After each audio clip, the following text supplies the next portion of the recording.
out here on the track with his Grand National car for tomorrow for a standing ovation. Don't tell me in South Florida they don't know about these superstars. Every time Ernie Irvan has come on the track, last week at Phoenix, the same things happen, and it just seems as if every practice session, the fans are just going nuts, as well they should.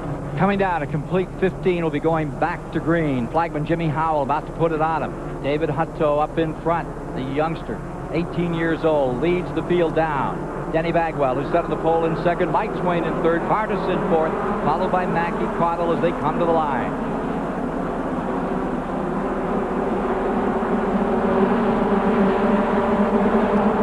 Clean start. Hutto jumps nicely out in front. Has an advantage of about 10 car lengths as they sink him 2 wide, double wide, out of 1, headed for 2.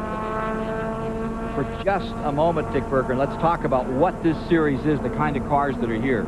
Well, these are well, they're all 4-cylinder cars, Ken, and they're relatively light as stock cars go. 2,600-pound minimum weight, 165 cubic inches.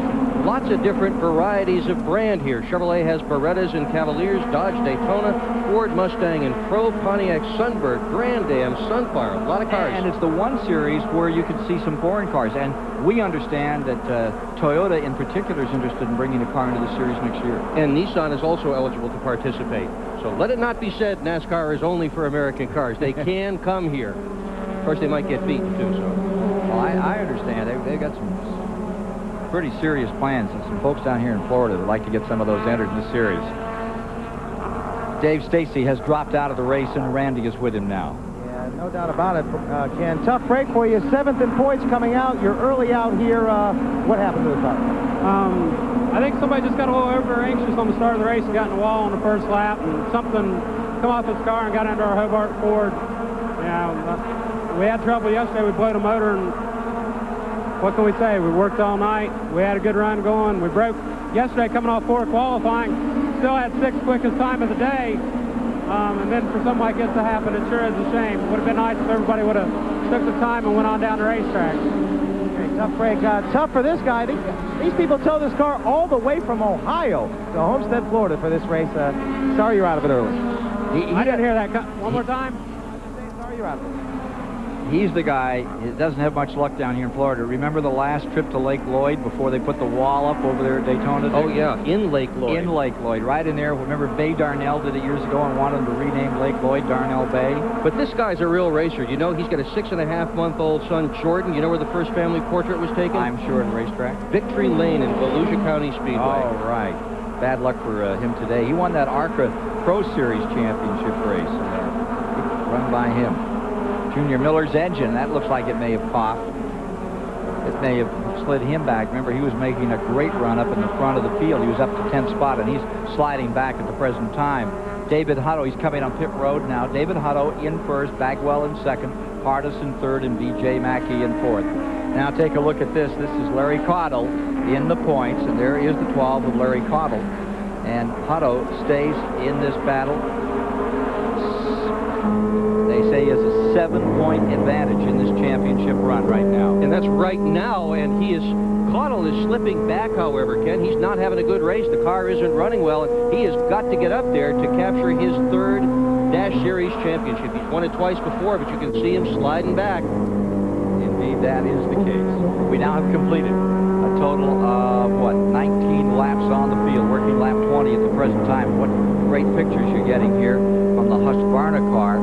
As they work that down into the corner, that would be the Mickey York car, number 24. Larry Caudle right there. Came in with a points lead, carrying our camera. There he is, number 12.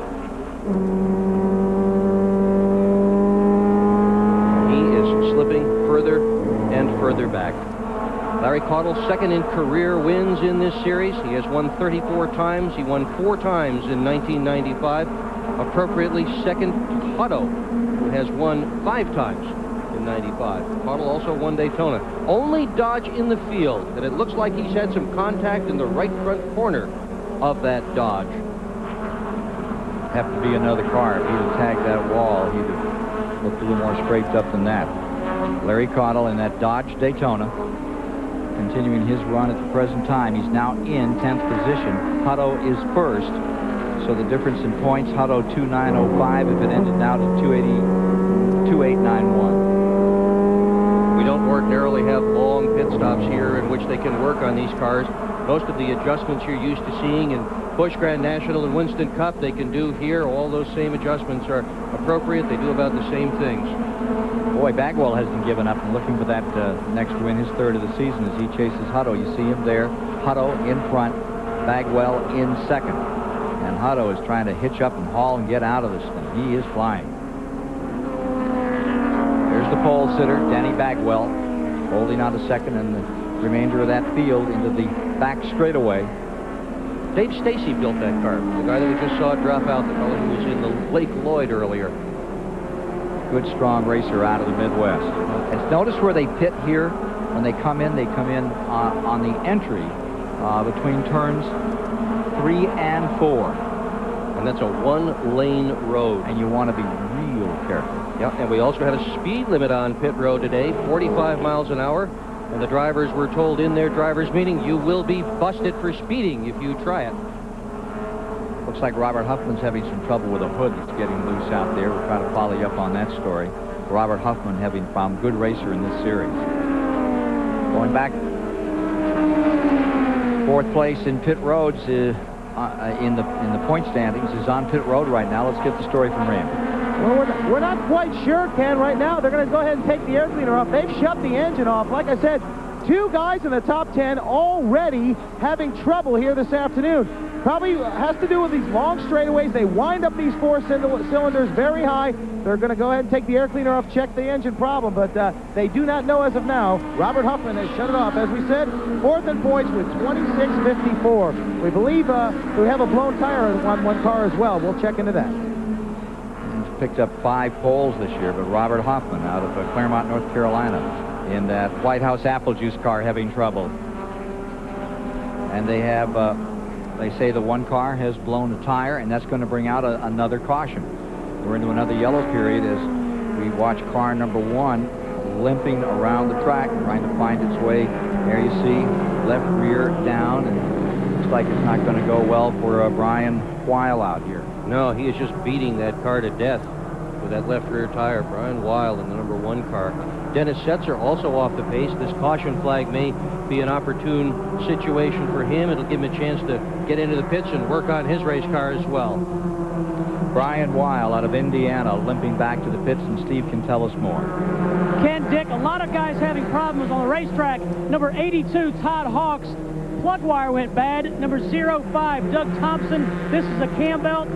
This is what's left of it. Ooh, that'll mess up the timing. That'll mess your timing up a whole lot. That's a snake that bit him. Okay, we'll take a quick break and be back.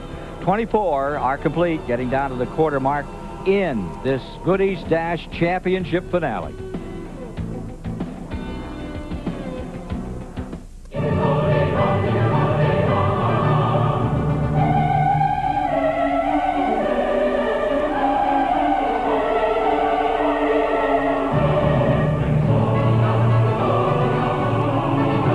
Sunday after Sunday, we believe in putting on our best. Maybe that's why no car company has won more races in the history of NASCAR than Chevrolet.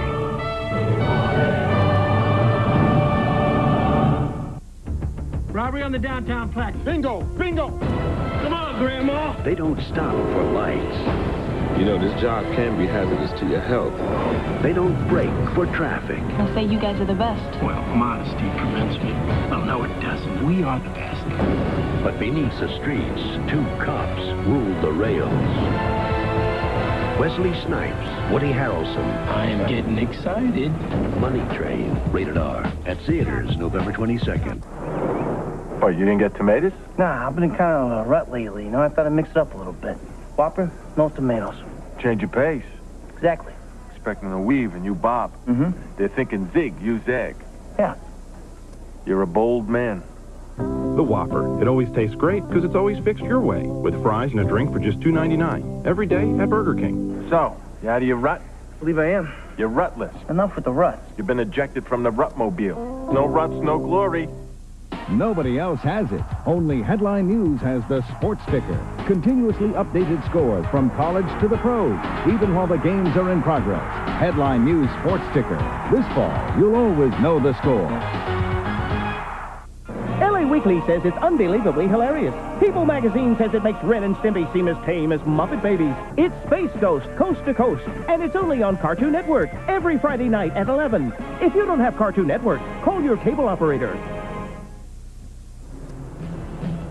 Quarter of the distance covered, and it's cost us 4 caution periods today to total of 12 laps, and we are still under yellow at the present time after car number 1 blew a tire. Left some debris out there on Brian Wiles' automobile. Surprising attrition rate here this afternoon. We had not seen much attrition in any of the practice in this division. The Grand National cars are another matter. They have hit the wall repeatedly, but only 4 of these guys managed to find the wall in practice. Steve Burns is following the tire story for us in this Goodys Dash Championship Series as most of the leaders are coming out of pit road. Steve, tell us about it. Ken, I just talked to Brian Wiles' crew. The caution just came out for him. Take a look. This is all that's left of his tire. The crew said they don't know what caused the tire to go down. They don't know if he ran over something. The driver just indicated the thing blew, but so they don't know what happened, but you can see there's not much left. All the leaders are in, and this would get them home, right, Dick Berggren? Maybe yes, maybe no. Some were talking about 2 stops, and Hutto there just, whoa, almost got nailed by the number 74, Danny Duchesne. You'll notice no tires being taken, just fuel only. They can make adjustments, suspension adjustments, but that's it. Randy? The pole sitter, Danny Bagwell is in. He topped off for fuel. He's down and away. You know, they must be thinking that they possibly can make it from here, because why would they top off if they got to come down pit road one more time? Well, the conjecture is still there's probably be a necessity for a second stop, but they may be taking the long gamble. So that'll change the front of the field a bit. Quarter of the distance covered here. You're watching the Goodys Dash Championship race. It has been an 18-race series. This is the race to decide it all today, and there's a battle up in front to decide that championship this afternoon. Coming into the event, the 2-time series champion, Larry Cottle, North Wilkesboro, North Carolina, had a 32-point lead over the 18-year-old David Hutto of Rock Hill, South Carolina, who has been our leader over the past lap. And now you're with Larry Cottle's in-car camera. He gets himself back out here and gets ready for another go. Cottle didn't pit. He stayed out. Now in second place. As a result, he chose track position as opposed to a little bit of gasoline in the car. Probably feels there's going to be a few more of these periods. Yeah, that seems to be the indication. Everybody says, you know, the first time you come to a track there's bound. Well, remember Loudon, New Hampshire? Oh, boy. First race they ran up there. It was just Crash City. It's still 4 hours, 9 minutes, something like that. It's still the record for the longest Grand National race ever run, and that was because of all the crashes that they have had. So it's no surprising. A new racetrack, the drivers are trying to find the line. They're trying to actually make a line. It takes some rubber on a racetrack before you can get a line. Look at that right front corner in Cottle's car. He's definitely hit something. Or someone has found him. One or the other. Larry Cottle, and nothing against Pontiac or Chevy or Ford, but isn't it great to see a Dodge Daytona in a NASCAR race? Yeah, it really is. Jimmy Forrest, the crew chief, done a great job with that car all this season. Larry Cottle, first in points as they come into this battle. 4 wins thus far on the season, and he has been the leader in laps completed in this series, almost 98%, 97, something like that. Yeah, and you want to talk about economical racing? That car Cottle is driving is 10 years old, and the team bought it second-hand, believe it or not. A lot of these cars are 5 years old, 8 years old, or even more, and they just last and last and last. Cottle calls this his old buddy car. Hasn't got any fancy name like Captain or anything. He just says old buddy. Well, the car he 10 years. Yeah, and the car he ran last year, believe it or not, was driven by Michael Waltrip, who won a championship in this series. Getting ready on a restart, and Jacob Hopgood will be on the point. Larry Cottle is in second. Dan Pardis is in third as they bring him down and get set for another go here this afternoon at the brand new Homestead Motorsports Complex. And on the restarts, you'll note that the lap cars are on the outside as they come to the strike. Here's the 42 of Pardis moving right up the side. I wonder if it's going to cost him. Pardis in the 42 pulled right up on that leader, but I think he stayed behind and got the point. I don't know if he's supposed to stay totally behind him. We'll see what they call. Well, Hopgood just went wide. He is one of the 4 drivers that has found the wall in practice, running up high there in that number 5. You see him on the right side of your screen. High is not the safe place to be, but look at this kid go, 20 years old. This is his 4th race ever in the series, and we've got 3 wide, Ken. Great picture. headed down into turn number 3. 600 feet to turn number 4. And that's, you can see the tire marks up into the wall from the practice that they've had here over the last couple of days. Coming around to complete this time lap number 28. And as they come across the stripe, you can give that lead to Jacob Hopgood.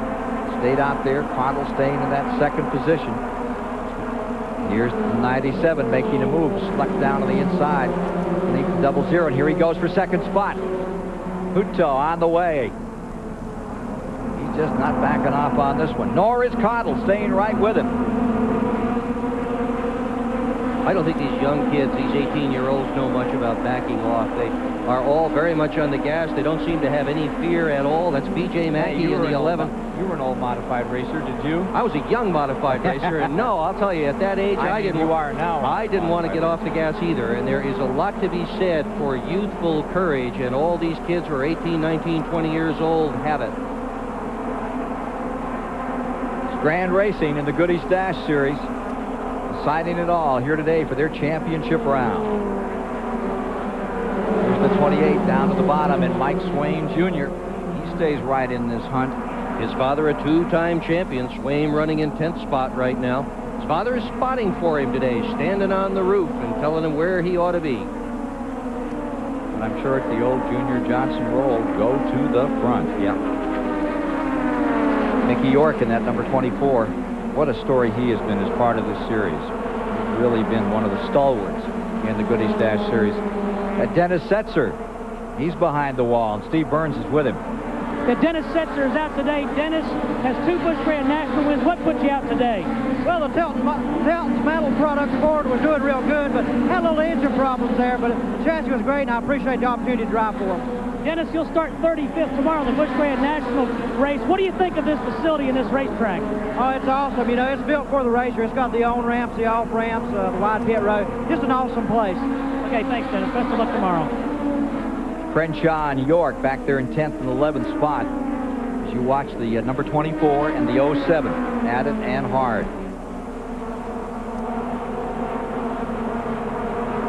07 is Crenshaw on the left of your screen. All for 10th place right here. Hopgood stays in front. Larry Cottle stays in second. That's Jacob Hopgood in the lead, and Will Hopgood back in third. And Danny Partis continues to have a real good run.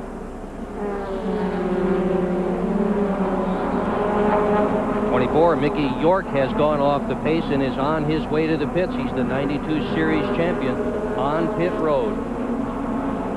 07 is George Crenshaw. 07 is in 11th spot. Right behind him, you see the 35, that's Eddie Howell. And that is for 11th. Now let's go back up front with the leaders. Coming by, it's Jacob Hopgood. Staying first, but he's got a lot of pressure. Cutting down those car lengths is Larry Cottle closing in. And although Cottle was having trouble before, he's having no trouble at all right now, keeping with Hopgood, who is doing a fine job in only his 4th race ever in this series. Out here leading, showing his father and everybody else the way around this racetrack. There's the view from second place, looking forward as they head down that long back straightaway. The work done on this racetrack in this past week, amazing. Consider this, there's like 75 palm trees down that back stretch. They weren't here back on Tuesday. What a lot of work by so many people here in Dade County, Florida, to get this track ready for this first weekend of competition. And look who's coming in 3rd spot. That's Hutto. And that's the view of the 97 cutting to the inside as he challenges Cutto in the Chrysler another time. Oh boy, he is really flying today. Nice, smooth, easy line as the Shellfire Pontiac picks up a spot. Championship battle right there on the line between Hutto and Cottle. Hutto, crew chief is Richard Mash. Richard Mash has won 8 different championships in this series. His drivers have been Michael Waltrip, Hutch Strickland. Those names should mean a lot to you. Dean Coombs, and just before this series was formalized, no less than Richard Mash won the driving championship as well. Now he takes care of cars for other people, and he obviously has done quite a job on Hutto's car. 97 looking in there for a hole and drive through, and he's got some room No lap cars out there. We got one car running slow out of turn 2 down on the bottom. That's Crenshaw off the pace, and he may just pull it in there. Meanwhile, Battle up in front. It's a dandy. Two of the youngsters looking for the lead in this race. Jacob Hobgood in the 5. Championship difference now stands at 27 points, but up in front. The entire story is the 5 and the 97 as Hobgood stays just in front of Hutto. Headed for turn 4. Hutto 5 wins of the 1995 season. Hobgood has never won before. Back down to the inside. Caution's coming out. I'm sure that's for Crenshaw. There's the 07. It is rolled to a stop, George Crenshaw, and we have another caution on the field. Steve Burns. Hey, folks, just after the dash race, you're going to see the NASCAR Super Trucks. Jeff Bodine will be racing. Jeff, tell us what we can expect to see on this great track. You know, it's just a short little race, but everyone's pretty excited about it. 10 really good trucks, good drivers, and out practicing pretty darn fast speed. So we're all excited about it. It should be a great show. It's only 25 laps, but you know, a lot can happen in those 25 laps. Hey, Jeff, tell the viewers about this racetrack. What do you think of it? First time I went out the garage here in the pit area, I said, where am I? At Indianapolis. It really reminds me a lot of Indianapolis, and it's the same shape, you know, kind of designed after Indy, just a little smaller, and it's just a mini Indy. How's that? All right, thanks, Jeff. Good luck. I'll tell you what it makes me think a lot of is the old Ontario track, except being a mile shorter. The action is so much more intensified on this facility, and we'll have more of the action for you in a moment.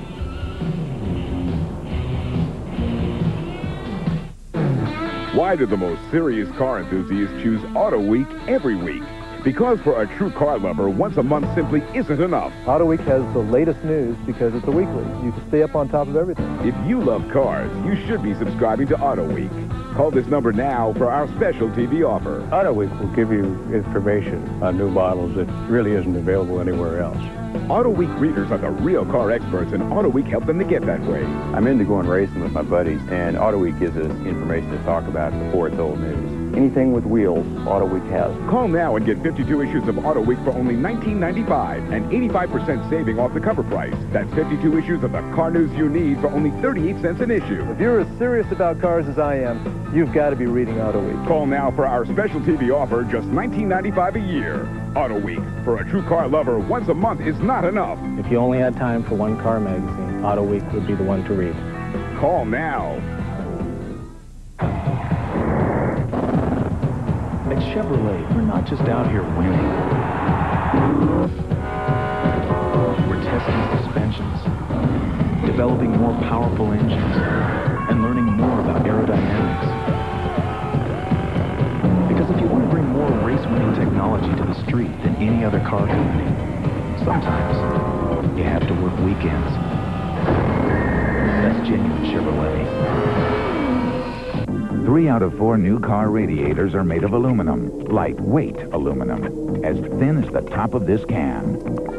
This year, over 400,000 aluminum radiators will pit, corrode, and fail. Protect your car in the Prestone Zone. Prestone antifreeze bonds with aluminum, forming the Prestone Zone of dual protection against corrosion and temperature extremes. Don't put your car at risk. Protect it in the Prestone Zone.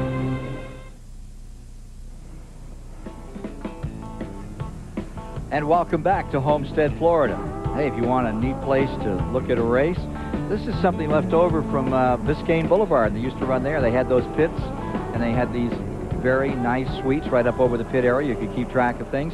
They've got them all strung out over all this area along Pit Road. Neat.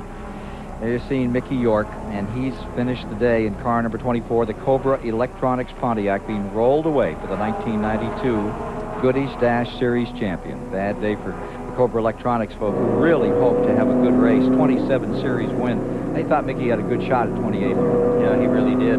The suites, by the way, you could see in that shot that was right overhead. The suites are right on top of the garage. It's hard to get any closer to the action than you can right here in Miami. 13th spot, Jimmy Foster giving us a ride. Let's go down to Steve Burns quickly. Hey, we talked at the top of the broadcast about how nice this facility was. I'm in Butch Miller's garage stall. He's getting ready for the truck race. They're watching it on television. Ah, right. They've got a monitor in every one of the garage areas for each of the teams. Pretty neat. 2 monitors, actually. One that keeps track of serial scoring so they can watch the broadcast in one monitor. The other monitor they can watch where every vehicle is on the racetrack. And Ralph Sanchez says this is only the beginning. We've got a lot more plans for the video on this racetrack. All right, we're coming around to get back underway with 38 of 100 laps complete. They will complete 39 as they come to the stripe. Lap cars on the outside, bringing them down is young Jacob Hopgood in the Winsoil Pontiac, son of Will Hopgood, and he's back there in 4th spot on this restart, and Pardus stacking him up on the inside, making him 3 deep. And Robert Hoffman with a huge jump. What a move that was. You'd almost wonder if they're going to call him on it. I guess he was in line across the stripe. Well, we'll find out shortly, for sure. So the battle is on. This is the Goodys Dash Series. Their championship round is brought to you live here on TBS. A little later, we'll see some of the trucks out here from that exciting Craftsman Series that has just been decided. Mr. Skinner, 41 being shown a lap down.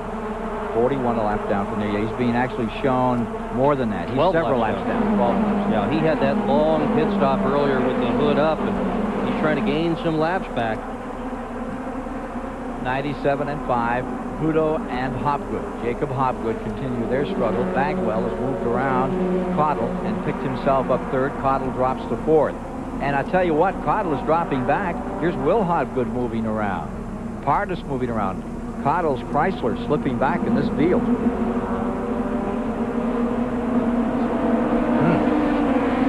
The leader, car number 90, or 2nd spot rather, number 97. Remember that Cottle and that Chrysler came into this race with a 32-point lead. Hutto, the youngster, 18 years old, trying to take it away from him. Hutto out in front in the 97. And there's the 12 car continuing to ease on back through the field. We're still not halfway in this event. He's back at 13th right now. Yeah, let's check that. Hutto is your leader right now. Big difference between what we're seeing on the screen and what we're seeing on the racetrack. Hutto, your leader. And Benny Parsons has said that this is the guy, the year 2005 will be one of the big superstars of Winston Cup racing. So you can take that to the bank, right? Well, I tell you what, Richard Mash says that we got a crash. Car in the wall, number 62. So ride it off and finish the day on Mike Kelly. Mike Kelly's number 62 ends up bringing out another caution period on the racetrack. That would be the 6th of the day. Built his own motor. He's a machinist out of Clearwater, Florida. Finish up that story on David Hutto. Richard Mash, who has won championships in this division with Hut Strickland and Michael Waltrip, said this kid Hutto really is a natural-born talent. And what he likes best, he's on the gas all the time. All the time. Constantly. Talk about pit strategy. This might be a real opportunity on pit strategy. Randy, what do you think? Well, there's a lot of communication going on between driver and crew member right now, and I believe a lot of guys are wanting to hit pit road this time because of the way all of these cautions have been coming out. They certainly don't utilize the amount of fuel that they do under green flag conditions. And as we stand right now, I'm seeing several crew chiefs nodding their heads, saying that if we come in and get this fuel tank full, we could possibly go the distance from here. So we are seeing some strategy. We'll see if it plays out. And it would be smart to pit right now if they can go all the way to the end. Why? Because they'll gain track position over it. Everybody else who pits for fuel after this caution flag will come back onto the speedway behind the people who will pit now. So pitting now, if you can make it to the end, and only if you can make it to the end, is the way to go. It's a 150-mile race, 100 laps. We're showing 42 laps are now complete. That would give you 63 miles in the book. With David Hutto's number 97 in front, Hopgood in second, Bagwell third, and Danny Pardus, who started 5th in this race, is right back in 4th another time. He's having a great day. Jake Hopgood is pitting out of 2nd spot. Going to take his chances. Several cars are making that run on the pit road right now. One of them is Pardus.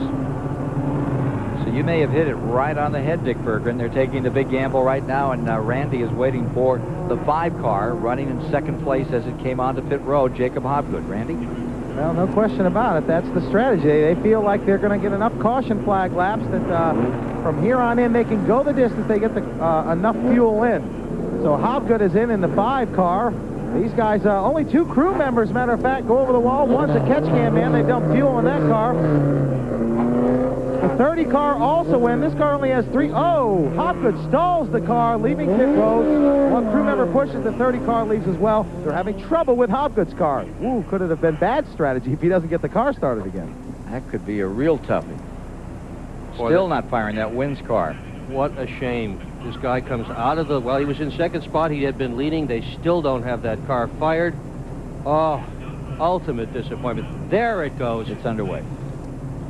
So Jake Hopgood comes back on the track. Dramatic moment for him here on pit road. Completing 44. Back in a moment.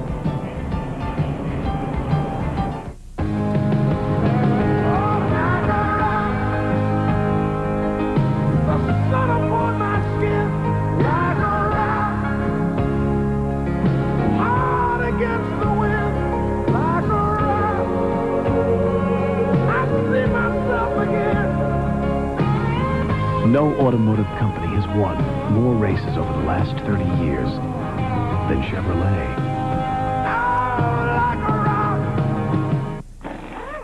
In racing, there's no margin for error. The crew follows the same procedures every time the car pulls into the pits. It's the same way at Jiffy Lube. We follow the same strict procedures more than 50,000 times a day. It's your assurance that when you bring your car to Jiffy Lube, the job will be done right. And Jiffy Lube offers Pennzoil. That's why if it doesn't say Jiffy Lube, it just isn't Jiffy Lube.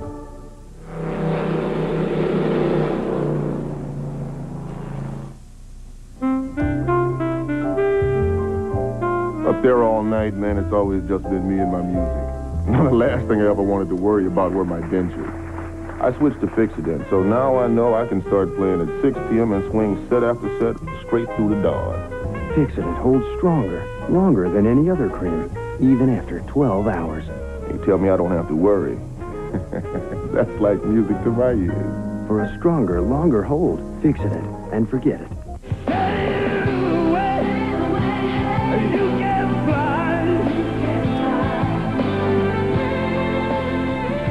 From across the seas, Beck's, the #1 imported German beer.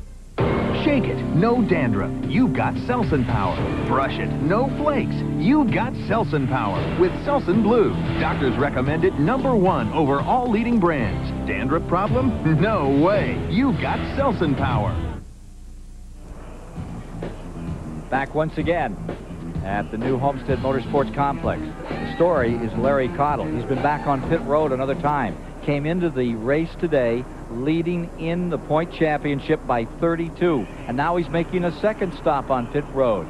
Randy Pemberton's wait for him down on pit road and follow this story.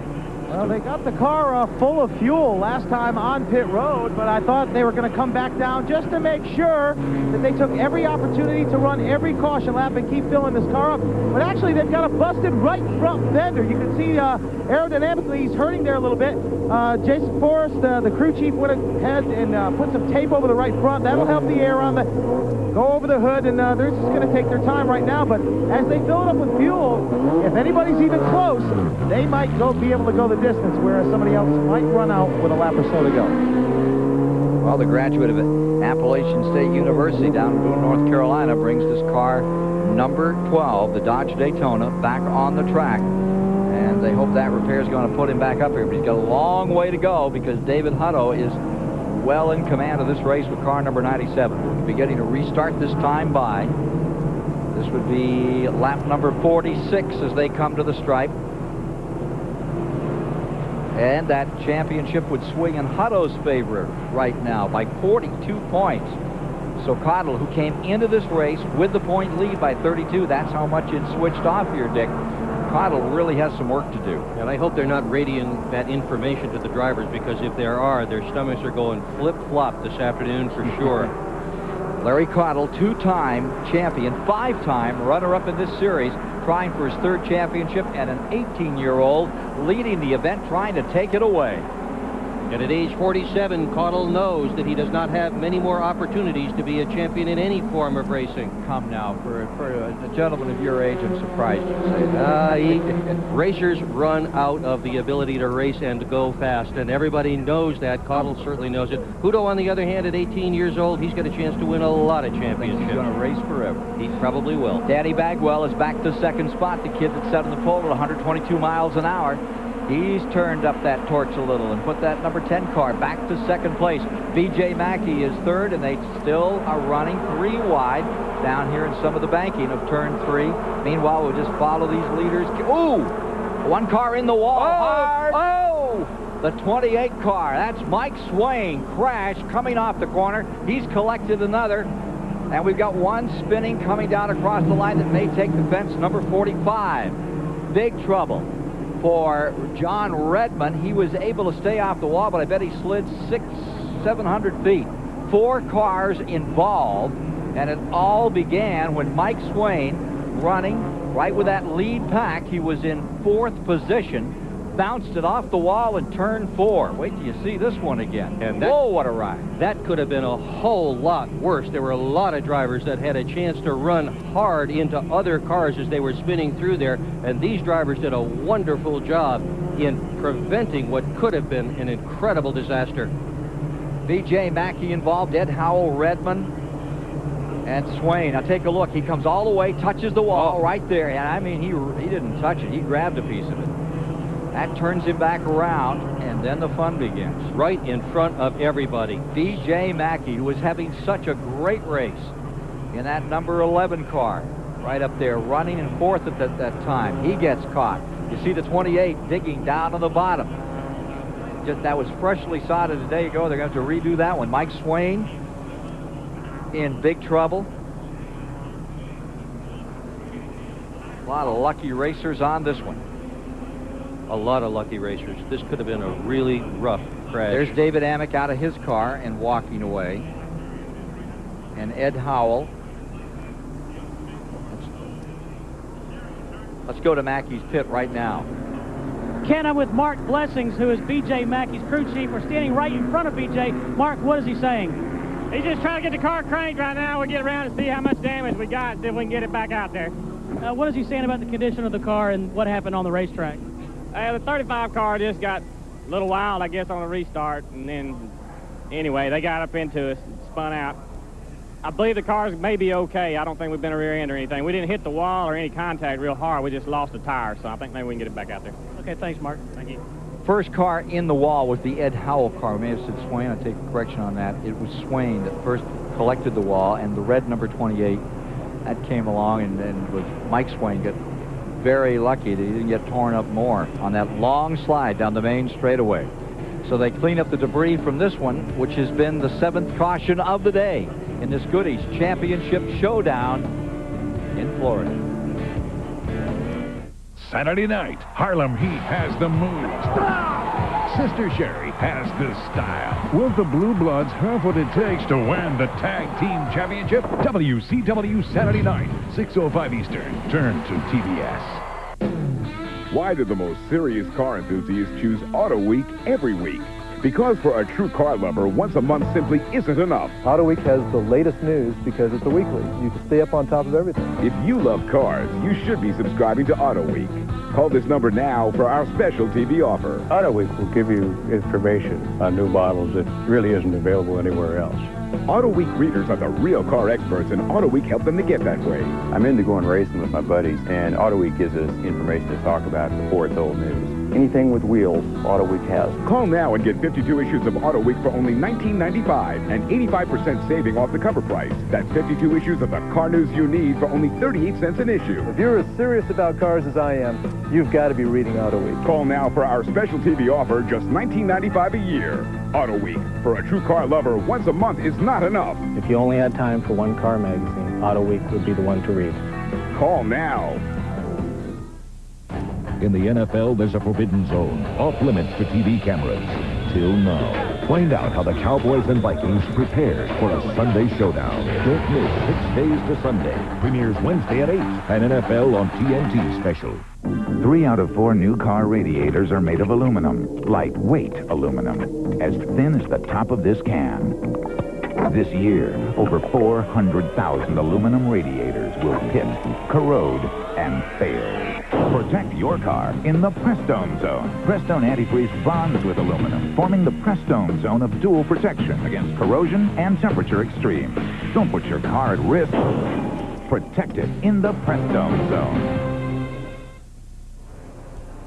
What would a racetrack, any racetrack, be without press announcements in the morning before you get ready for a big event? Even before we get ready for the first event, we were ready for big announcements here at the Homestead Motorsports Complex this morning. Brand new team for Winston Cup racing. And when you put all that package together, I think you have a commitment of a company to sports and a commitment of a company to winning and a commitment of a company to broadcasting and providing entertainment for the public around the country and around the world as well. So it's an exciting opportunity for us, and we're looking forward to not just the days, but the weeks and months and years ahead. So the WCW is going to come to racing, and there's Sting himself helping to push Grand National, and it's the Gary Bechtel team that has it. Diamond Ridge getting the sponsorship, and that's not Sting, that's Stung right there. That's the kid from Alabama that a lot of people say have such a great future. Steve Grissom and Sting combining for Grand National racing, and they say a lot more in the future that will lead to Winston Cup. On board with young Foster out here from Daytona Beach, and he's been running up and just outside the top 10 after starting way back at the end of the field. Having a tremendous run, and we're showing 16 cars in the lead lap. Present time, I think they've dropped him just outside of that top elite 16.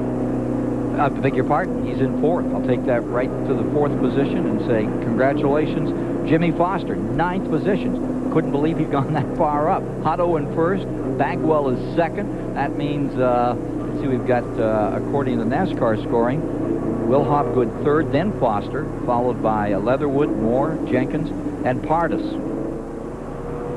Steve Burns just back behind the wall with another update. Can B.J. Mackey's back in here? B.J., what, you get back in the race? You get back in the race? I don't know. We're going to try it and see. We're going to look around and see what goes on. We're going to try our best. B.J. Mackey, still a high school student in Rock Hill, South Carolina. Good racer. Driving the Procal Decal Chevrolet Cavalier this afternoon. Looking good. Youngster getting his degree in motorsports. Homestead Motorsports Complex.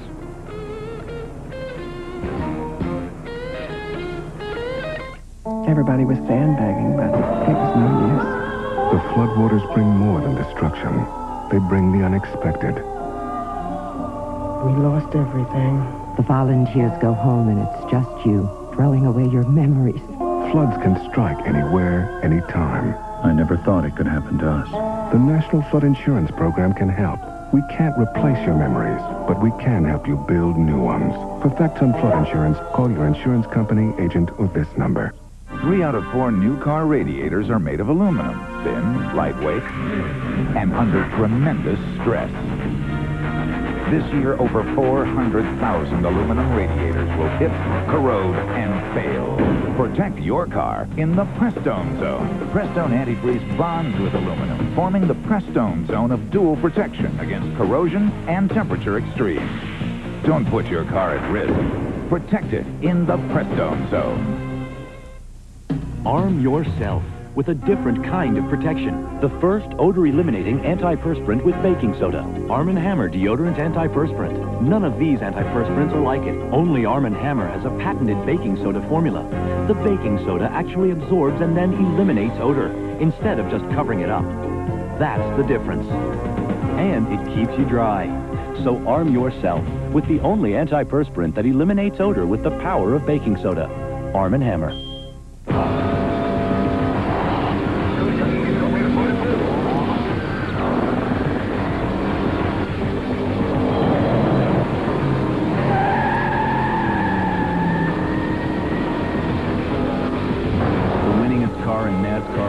Cup history is back.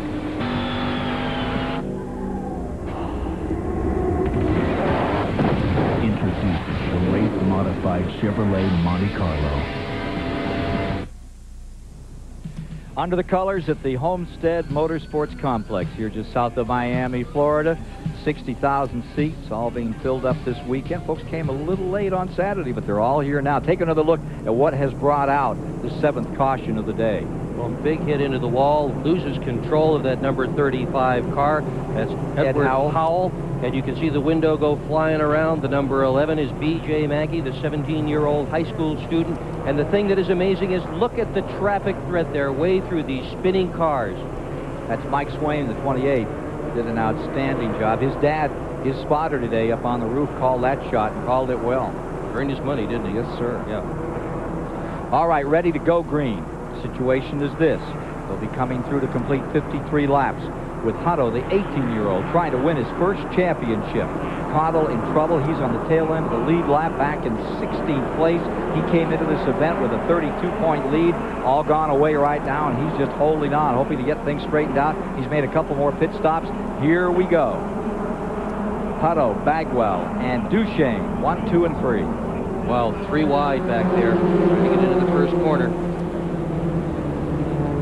So far, so good. They've all sorted out. By the way, Swain's number 28 has come down pit road, and it is going right back to the garage area. That red and white car came down through the grass. It's gotten torn up, and they've decided after that incident earlier they're going to bring it in and take a hard look. Dad brought that car back to the garage area. Son at the keyboard this afternoon. Hutto stays first. Bagwell in the 10 is in second. There's the 74, and that's that Duchesne. And the 42, Pardus, comes right back into it again. This Pardus in the 42 brings back a lot of memories for some of us. Remember Richie Panch, fine racer, years ago. Saw him come up in New England, won a ton of races. Son of Marvin Panch, the former Daytona champion. Richie's fiancée was Rosemary Pardus, the brother of this young man who's out here doing such a great job in 42. And of course, Richie and Rosemary lost their lives in an airplane crash coming back from Darlington, South Carolina a few years ago. But that's Pardus, that number 42. He's a good racer, and he's holding on to 4th spot just behind Duchesne. He qualified 5th today, and he stays right in there. Now here's number 5 taking a look on the inside of him. This is the guy that wrote that dramatic story, Jake Hobgood, a few laps ago, getting up in front and leading, showing his colors off for the win spokes, and he's picked up that spot. What a job this guy is doing. 4th position, yeah. I mean, this is just amazing for his 4th race. Wins Oil, they've got themselves a driver in this kid in that Pontiac. Jake Hobgood, the son of Will Hobgood. He qualified 20th for today's race. He's done some dirt track racing. He's only 20 years old up there in Lancaster, South Carolina. He looks like a star for the future. Driving a Pontiac Sunbird.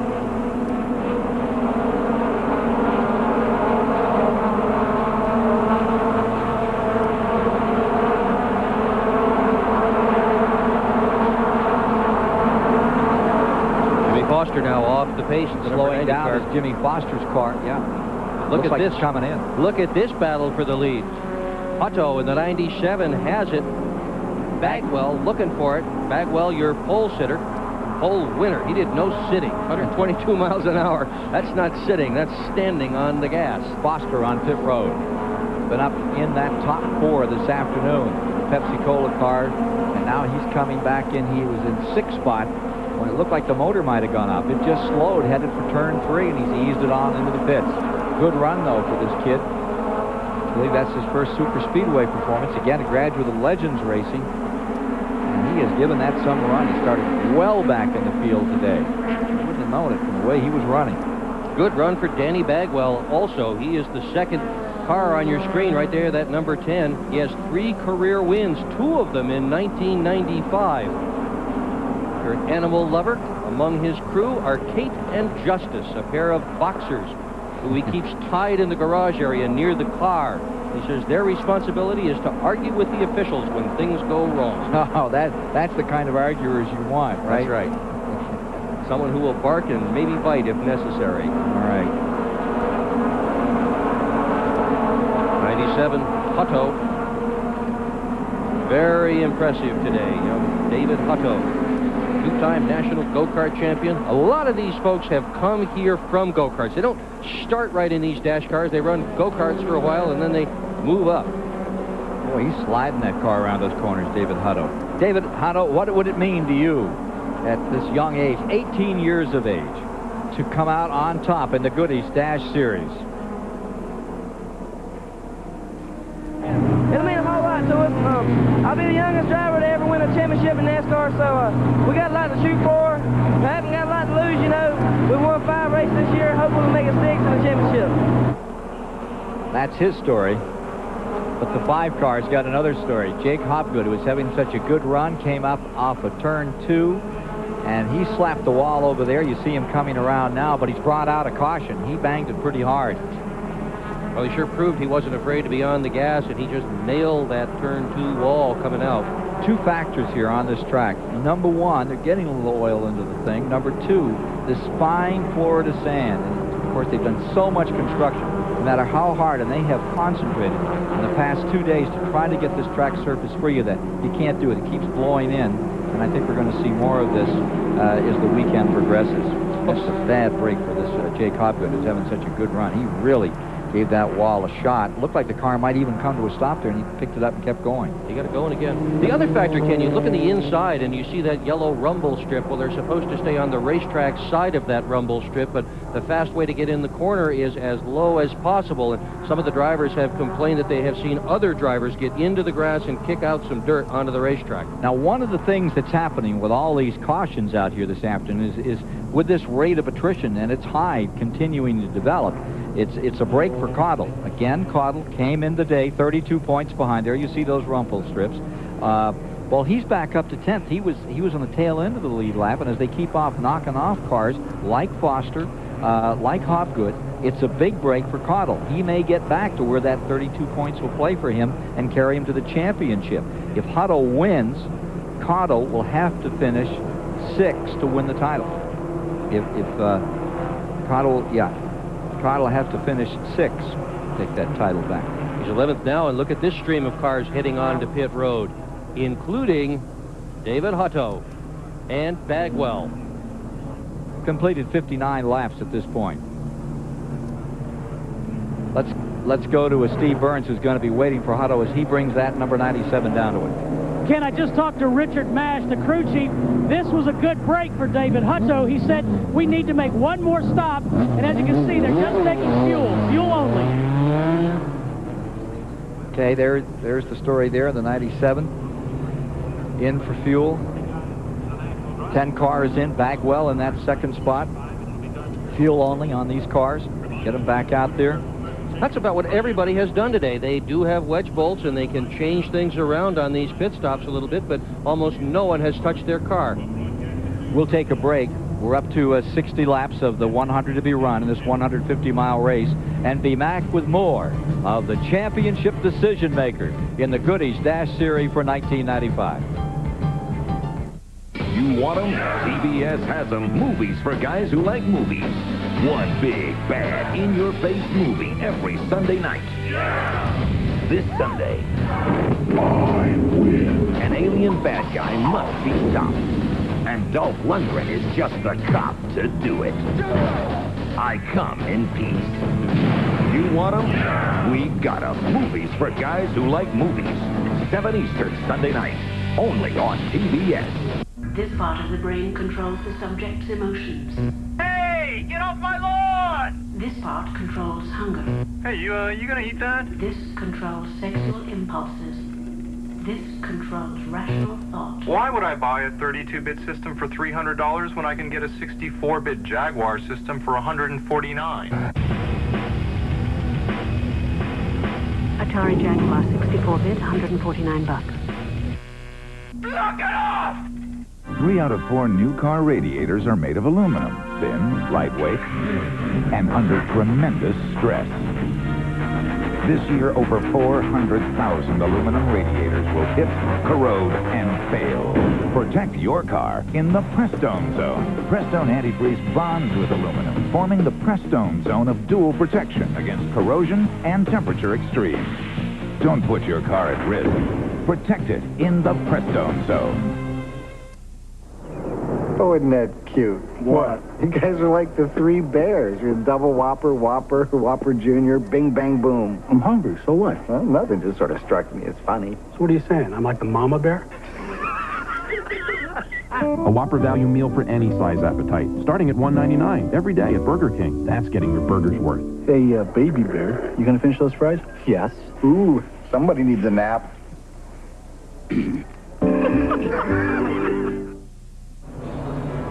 Back with you here in the Miami, Florida area, new Homestead Motorsports Complex on TBS, the first event ever. This brand new $60 million racing facility and the view from our Deeraloo aerial platform of the beginnings. Brand new, wonderful racetrack. Larry Cottle, who's still trying to hold on and take that third championship title in this Goodys Dash Series, and he's holding on by his fingernails right now. Let's see if we can get more of the story down on pit road. No doubt about it, Ken. It's pins and needles down in Larry Cottle's pit. Jimmy Forrest figuring out exactly where he's running on the racetrack. They pitted several times with some damage early on. Let's find out if the car's all right. Is the car all right, Jimmy? You pitted early with some damage.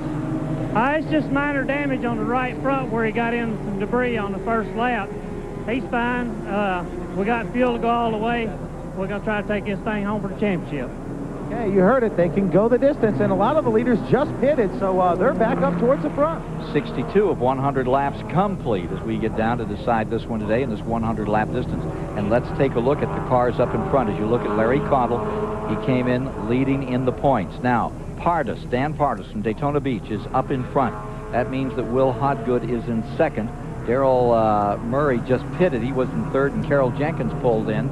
That means that Larry Cottle is going to get a chance to move on up in here, maybe the third spot on this restart, followed by Alex Leatherwood and then David Hutto in the 97. If Hutto wins this race, and he looks like he's been the dominant force out here in the race thus far, the number 97 of 18-year-old David Hutto, if he wins, Cottle is going to have to finish in 6th place at least to win the championship. Do you think he's using some of his 20 years of experience in this division to do what he is doing? All those pit stops, and look at him, he's running in 6th spot right now. Just keeps picking them off. His Dodge Daytona probably not running on the form he wished it for today. And as we get ready on this start, I think we're going to see him slotted up there toward 3rd spot. That right front fender is more than a little worrisome, however, on Cottle's car. It looked like a big hole there in that close camera shot a while back.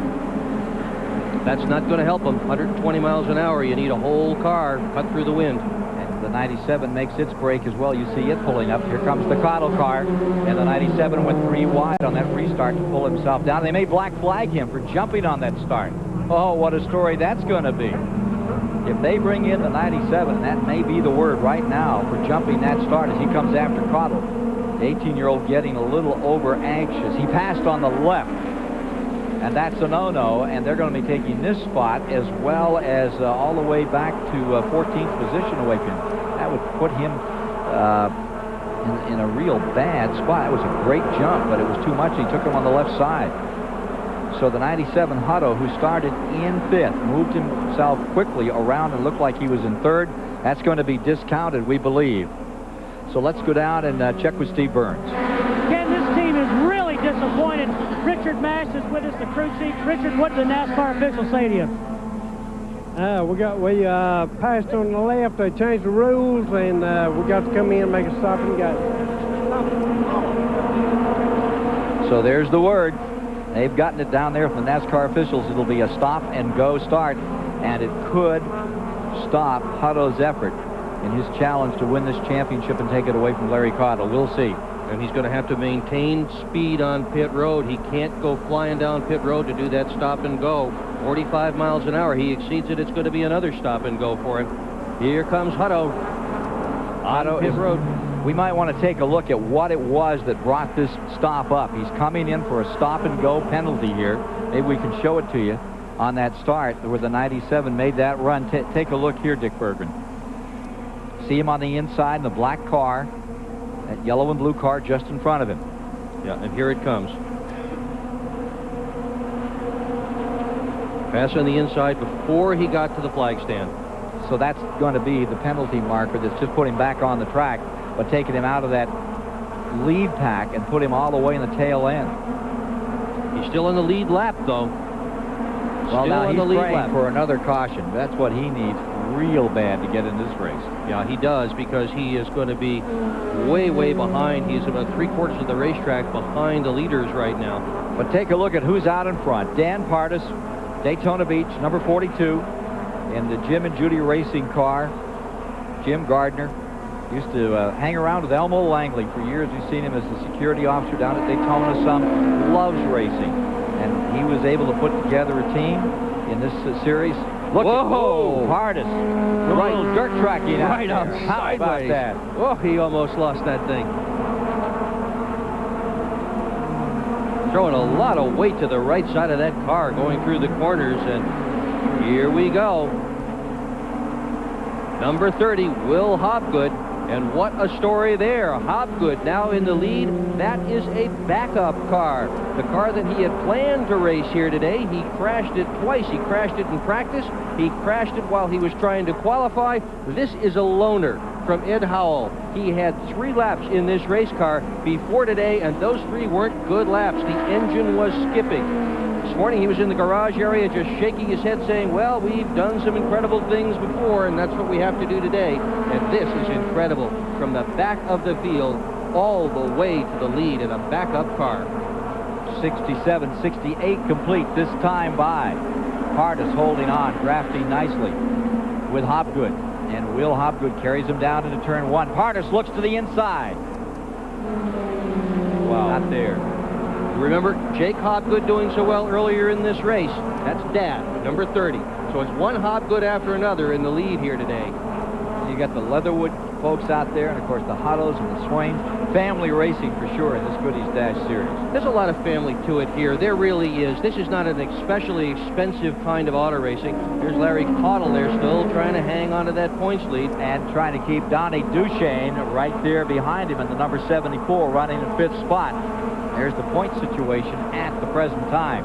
That's the most comfortable point lead Caudle has had since the green flag dropped today. A lot of wives and girlfriends in the garage area, moms and dads helping with these cars. It really is a family affair. One more caution, and David Hutto is going to be back into it, but for the moment, Caudle is on his way to a 3rd championship. Fastest car we've seen all afternoon, however, is the 79 car that was just penalized on pit road, and the stop-and-go situation is now 12th on the field on the tail end of the lead lap. Hutto trails the leader right now by, what, about 30 seconds, 32 seconds? He's trailed by 37 seconds, just a couple laps back, so he's catching up on Will Hobgood in front, Pardis in 2nd, Danny Bagwell in 3rd. Hobgood and Pardis, they look like the tires on those things pretty much worn themselves through. But they're going to have to go all the way on it. Larry Caudle really having his hands full in 4th spot. Duchesne in the 74 right behind him, trying to get that 4th spot away from Caudle. Duchesne has put on a nice show today, all day. Smooth and steady in the 74. Stayed right up here with the leaders. Hasn't made any big noises, just been around, and that's the key. Seen him put a lap on the number 98. That's Roger Mosier in number 98. Part of the first field to ever be assembled to run at Homestead on this new 1.5 miles, which you're seeing for the first time here on TBS. Missouri driver out there is getting the overlap. Roger Mosier. Some fire came out of Duchesne's exhaust going into the corner. They let completely off the gas, and it came right out. Let's see as he goes into the first turn here whether we see that again. We couldn't have seen it anyway. Caudle got in our way. Big puff of fire out of the exhaust. Coming up, NASCAR Super Trucks live here on TBS a little later this afternoon. Give you a show of what they're going to look like, and they're going to start their season here next year. Ought to be something. It'll be the fastest track upon which they've run. Caudle now pulling away from Duchesne in 5th. Jake Hobgood is back in 6th. Saw that fire. Is in 7th. Saw that fire again coming out of the exhaust.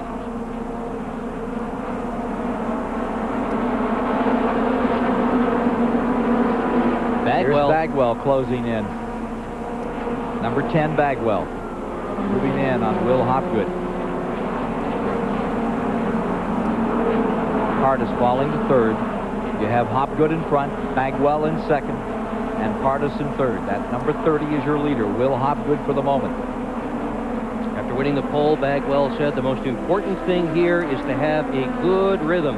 These cars run from a top speed of about 140 going into the corners all the way down to 80 miles an hour. So you sort of have to dance with the car. You're going fast, you're going slow, and he says you don't want to get it confused. You don't want to do the wrong thing at the wrong time. Smoothness counts. 73 laps, 109.5 miles. That's where smoothness really counts. Getting a little use into this racetrack after no matter how much practice, no matter how many time trials, when you get down to the race part, that's when things really seem to change. Hard to pass here, as it is with every brand new racetrack. Until they get it all worked in, it's hard to get by.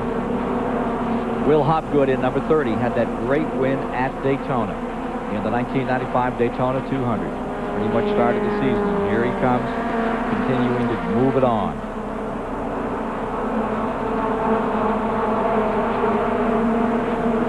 Take correction. That was a year or so back when he got himself that win. Yeah, 93 and 93. First time he had ever run asphalt. Take a look at this. You've got the 30 in front, but guess who's back? Danny Bagwell, who's set on the... Whoa! Whoa! Talk about running them wide and giving them a slide. Will Hopgood, he had a handful and then some. Turned it sideways, had the air rushing through the side window, picked it up and kept right on going. Number 77 back on pit road. Another time, Shane Jenkins. Could be all for him. He's had a couple of unscheduled stops. Number 2, Ridge Sink. But, you know, Bagwell's the guy that lost out. Look at this. Bagwell now well back from first spot. He had to go wide around a lap car. It cost him. Here's Pardus in the 42 and third spot, and Larry Cardle right with him. Hey, they're willing to go 3 wide any old spot. Oh, dear. Danny Duchesne in the 74 up. Pardus falling back a bit. Cardle on the move around Pardus. So you have Hopgood first, Bagwell second, now Larry Cardle third. Still on the tail, almost the tail end of this lead lap. Hutto has moved around, moved up into the top 9. Here's Cardle's in car. He is in third spot at Husqvarna car. Hutto still needs that caution flag. He may be in ninth, but there's a lot of distance between him and the leaders. 97 pretty much by himself, but he is in ninth spot. He's picked off Leatherwood and Myers. That battle for the lead, that's heating up another time. This is for the first spot, and there you see Will Hopgood in the 30 and Denny Bagwell back together. Bagwell's closed that right up again. He has definitely got the faster of these two cars. Ford Probe running in second spot. Danny Bagwell at the wheel, 35-year-old race car driver. His pole here for today was his 4th in 1995. Still looking for win number 3 this year. Tries to get it down on the inside and nip under the number 30. No hole there. Interesting engine underneath Bagwell's hood. It's got the head of a V8 Ford on a 4-cylinder engine. How does that work? Well, pretty well by the looks of it so far. There are several cars here that have done that. They've gone to Robert Gates or one of the Winston Cup guys and gotten one of those real good Winston Cup heads. There's an SVO block. It bolts too, and off they go with lots of horsepower. And the battle between the 74, Duchesne and Pardus, just continues to rage. Yep, that's been fun to watch. 4th place right there. Pardus started 5th, up to 4th. Been a constant at that position all afternoon. Had himself a brief look at first place. 77 laps are now down out of the 100, and the lead. What looked at right here. What a pretty day. You can get a sense of some of it from that shot of the clear blue Florida sky. It's just, whoa, trouble! Spinner, and it could be among those leaders that's in trouble in turn 1. That's Hopgood. That is Hopgood that gets himself around. Is that bringing out a yellow? Indeed it is. And what a break for Hutto. Yeah, it was a huge break for Hutto. Will Hopgood just got in and he got out from under. Remember, that car started to scoot away from him a few laps ago, skittered out of that same corner, that same spot, and he got it back that time. Another look at it. He had been trying so hard to hang on to that lead with a decidedly superior car right behind him. They go into the first corner, and Yahoo all by himself. And Bagwell goes by on the outside, and he is now the leader, and Hobgood, well, not the leader anymore. The question if he gets back out here. So Bagwell bags first spot another time here in this Goodys Dash Championship race. The championship to be decided in less than 30 laps.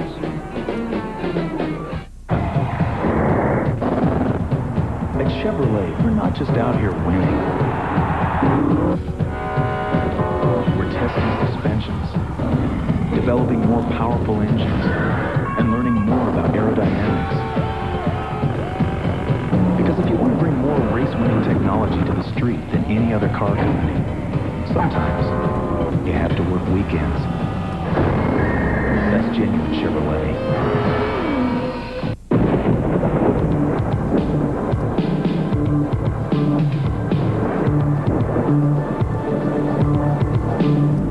Snow will be increasing throughout the metro area.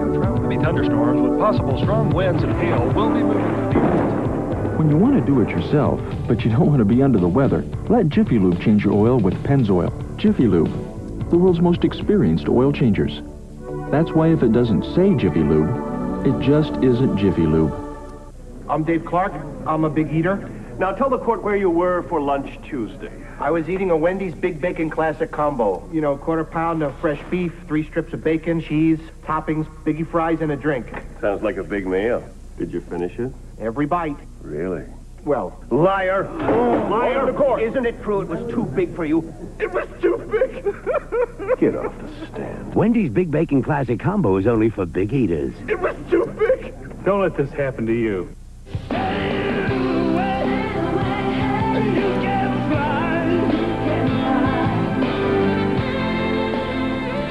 From across the seas, Beck's, the #1 imported German beer. Yeah, I took the High Endurance Challenge from Old Spice because I didn't really think it could work better than my old deodorant. But it does. If you don't think it's the best, call 1-800-PROVE-IT and they'll buy you a stick of yours. Now you got proof. Guaranteed. Promotional fees and considerations have been paid by the following: by Cobra and by Husqvarna in today's Goodys Dash Championship race. Well, we get down to 80 laps, 20 to go in this one.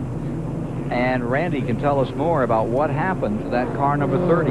That skirmish with turn number 1 just coming back on the track.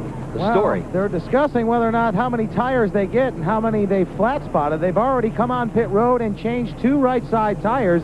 And these guys are telling me it's not over till the fat lady sings. Everybody's saying the same thing down here. So, yes, Goodyear official and NASCAR official conferring. Have flat spotted the right sides. They did change those. So, we'll see if they give them 2 lefts as well. Hobgood comes back out. They show him in 7th as they get ready to go. Yeah, to be very clear about that, you can take on tires if a tire is cut down or if it's flat spotted. NASCAR will let you replace them. Of course, you replace those tires with brand new fresh tires, which not everybody else has. In fact, not anybody else has. So when Hobgood takes off, he's going to have at least 2 fresh ones, maybe 4 by the time this is all done and over with. And that will help him work his way back through the field. Take a look at Victory Lane here at the Homestead Motorsports Complex. That's the area for it there, and that has a little European flavor out here. You see, the car will end up down here on the bottom, and that level where you see folks walking, that's Victory Lane. Got a bit of a climb up here. There's something for everybody here. Yeah. There's a lake in the infield of this place beyond. Couple of. Yeah, beyond. And look at the fountain. Have you ever been to a racetrack with a fountain in the infield and palm trees? Ontario was the only one that I can recall. That had a fountain? Yeah, it had a little fountain over one end. I remember the palm trees. I don't remember the fountain. Yeah, I think there was a fountain over there, and actually if you turn 3 and 4, turn 1 here. Unlike Ontario, this place is I think they turned the water off early on that. Yeah. This place is going to make it. The community is so solidly behind this. Everybody here wants to see it work. But it hasn't been overbuilt. They have built for 60,000 seats, much like New Hampshire was built. So they're building for the future. They'll add 10, 15,000 seats a year. This thing will just grow. And so far, I mean, this thing was sold out 3 weeks ago for the Grand National race tomorrow. Take a look at the top 6 here as we get ready to go. Bagwell, Duchesne, Larry Collado, then Hobgood, And back comes Hudo another time. He's up to 6. Remember, he was on the tail end of the lead lap. We're showing 9 cars in the lead lap. As we come around, lap cars on the outside. Pace car is in. It's interesting to get a Toyota pace car out here on this racetrack. It's been a while since you've seen one of those around the racetrack. Danny Bagwell brings him down. Donnie Duchesne in second. Cottle in third. And we're back out here racing another time to decide the Goodys Dash Championship Series for 1995. What a show they put on today. Hutto is going to be a man on the mission from that restart position of 7th. Hutto can come back and win this. Remember, he was penalized. Had to go to the tail end of the lead lap. At that time, there were 14 cars in that lap. There's Hutto, or rather, there's Cottle going down to the inside and getting under B.J. Mackey, who gave it such a good run till he was involved in that 4-car crash up in turn 3. And here comes Hutto. That's the 97, the shell car. And that is a missile with a mission. Yep. Can he do it? Hutto looking for Jenkins. Down to 83 laps, so they're running out of time. It's a 100-lap race, 150-mile distance. Actually, about 1.5, a little over that in distance around here, but they call it a 1.5 miles for this. That'll make her good. And something to be said about the tired factor as well. Some of these young guys could be in terrific shape, but there's a special kind of conditioning that it takes to drive these race cars on these long distances, and a guy like Larry Cottle is well in shape to do this. Car number 82, that's come back on pit road. Todd Hawks has been in and out several times. Bagwell, looking for that 3rd win of the season, leads them all to the line. Right behind him by about 20 car lengths is Duchesne in the number 74. He's having an outstanding run. Remember we talked about him earlier, just easing along up through here? No longer easing. He's hard in the gas. And in case you're wondering what the drivers think of this event and this racetrack, after Bagwell had won the pole for this race, somebody in the media center asked him in his interview, aren't you worried about these young kids that have never run this fast, never run at a place like this? And Bagwell's quote was, somebody talks to guys who never played in the Super Bowl before.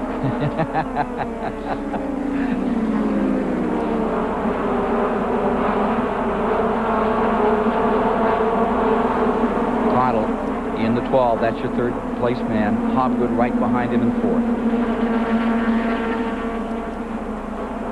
There's the edge in the championship right now in favor of Cottle by 42 if that race were to end.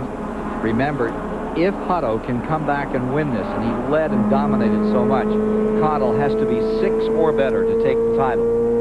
Cottle right now line in 3rd, and remember he backed up 14 spots at one point in this race. Here he is right back, and he's getting put back another spot right now. Hobgood drives underneath him and drives him back into 4th. Jake Hobgood, who hit the wall earlier, took and that position. Here's the 97 Hutto coming in, making this championship battle even closer. Hutto is coming after Cottle, and that is the battle right now. That is a beauty. 4th place at stake. And if Cottle keeps falling back, he is slotted at the present time in 4th position. And I'll bet he's thinking about that oil pan that was cracked just before this race as we begin to wind down toward the end of it. Now with Hutto moving around, I'd say Cottle's back in trouble another time in this race. He's got himself up there. Things are going pretty well. Hutto's just smoked him off for the moment.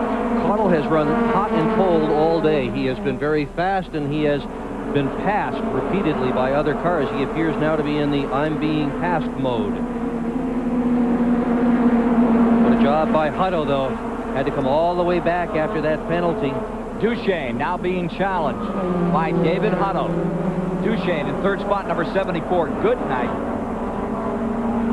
They're going to talk about this drive by David Hutto for a very, very long time. Well, again, Benny Parsons says, watch Hutto. He's the kid for the year 2005, and look at this run he's making. He is back to 3rd. Just 12 laps ago, they had him all the way on the tail end of the lead lap, and he's breaking away from Duchesne, going to look for Jacob Hobgood and Denny Bagwell, 2nd and 1st respectively.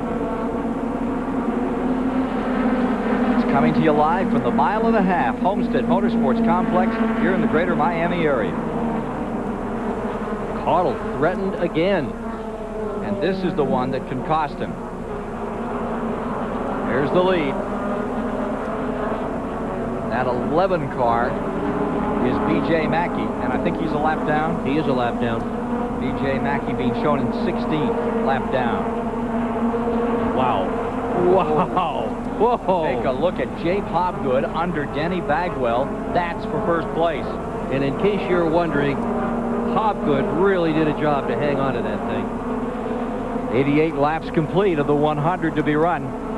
Here's the 97.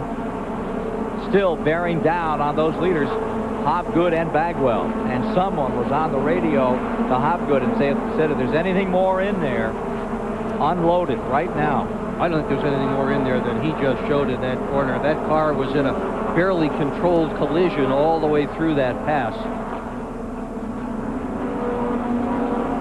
Otto riding in third right now. 2 and about 8/10 of a second. The difference between this man, number 97, the 18-year-old, David Hutto, closing in on Hobgood and Bagwell in first and second. Less than 3 seconds. Getting down to the last 10 laps. The number 5 car, Jacob Hobgood, in that wins car. What a race he has driven today. And when needed, he's reached down, gutted it out. Son of Will Hobgood.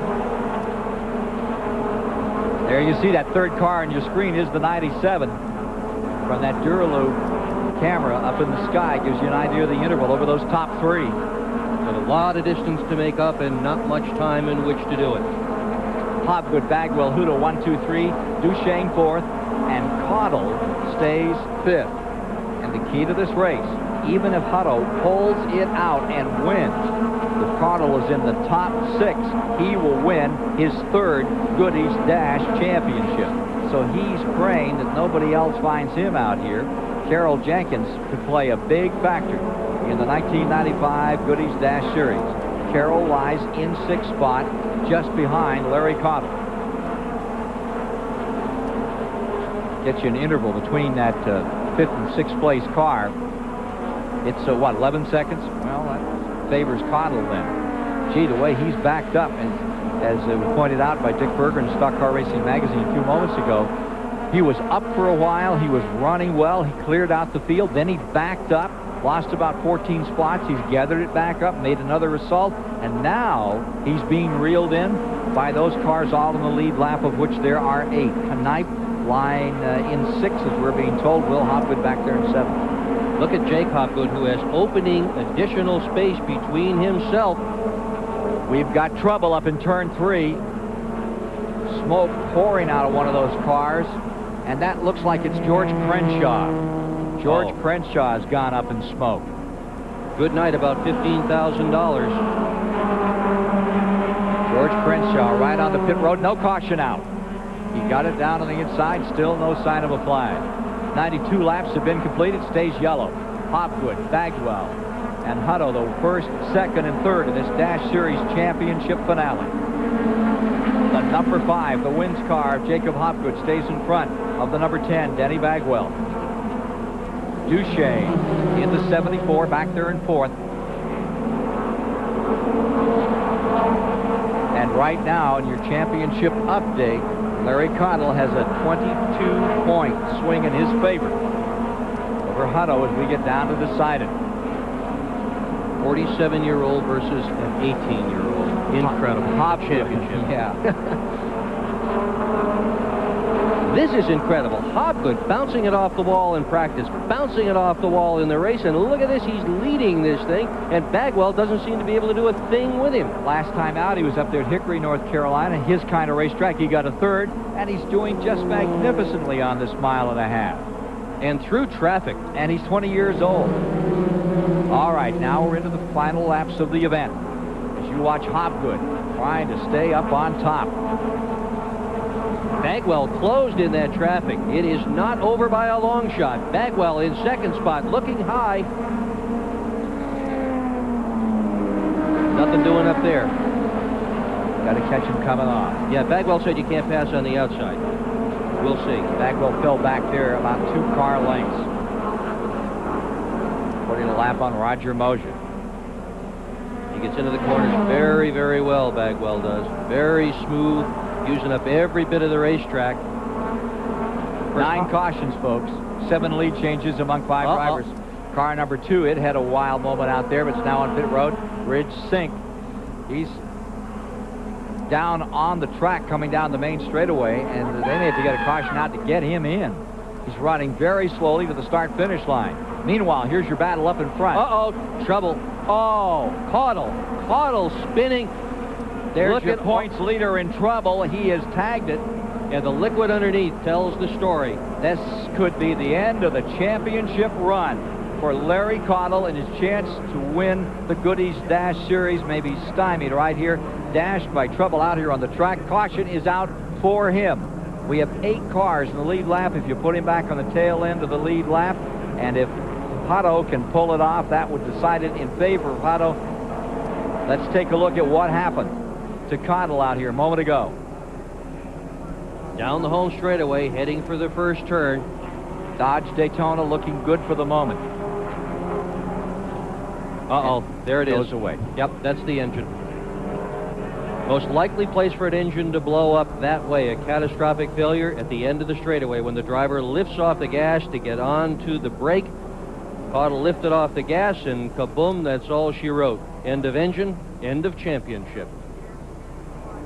End of the day for Larry Caudle, and an 18-race effort for his 3rd title in this series. It means so much to these folks in this particular division of NASCAR racing, and it's going to stop right here today for Larry Caudle.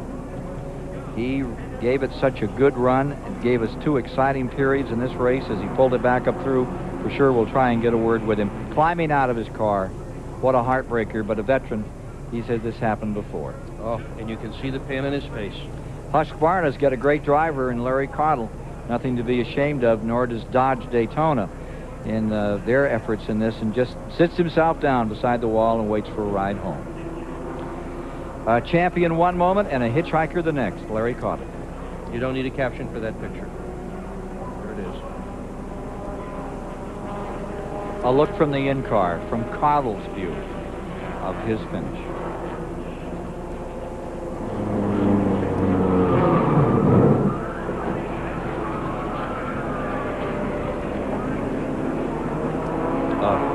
What a disappointment. They give a ring to the champion. Larry Caudle has one for himself. He's given one to his son. He has another son, and that's who would have gotten this one. Back for the decision on the Goodys Dash Series for 1995 in a moment.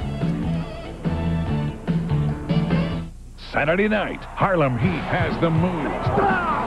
Sister Sherry has the style. Will the Blue Bloods have what it takes to win the Tag Team Championship? WCW Saturday night, 6:05 Eastern. Turn to TBS.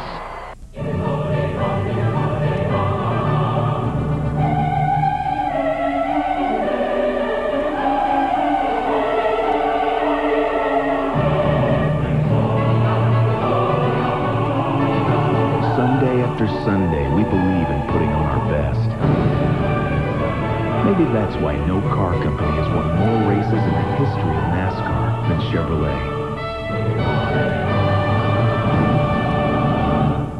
If you have minor arthritis pain, then keep your eyes on this hand, and you'll see something really remarkable. A pain reliever that can turn up the heat on arthritis. Just minutes after applying Ultra Strength Bengay, you can actually see the heat using thermographic photography. That's because Ultra Strength Bengay is the strongest, most advanced Bengay ever, and the only one with the powerful heating relief of 3 pain relievers, and it'll last for hours. Try Ultra Strength Bengay and turn up the heat on arthritis. The biggest night of movies on television, now on the biggest night of the week, TBS Awards Saturday. Tonight, 4 great movies, 10 Oscar nominations.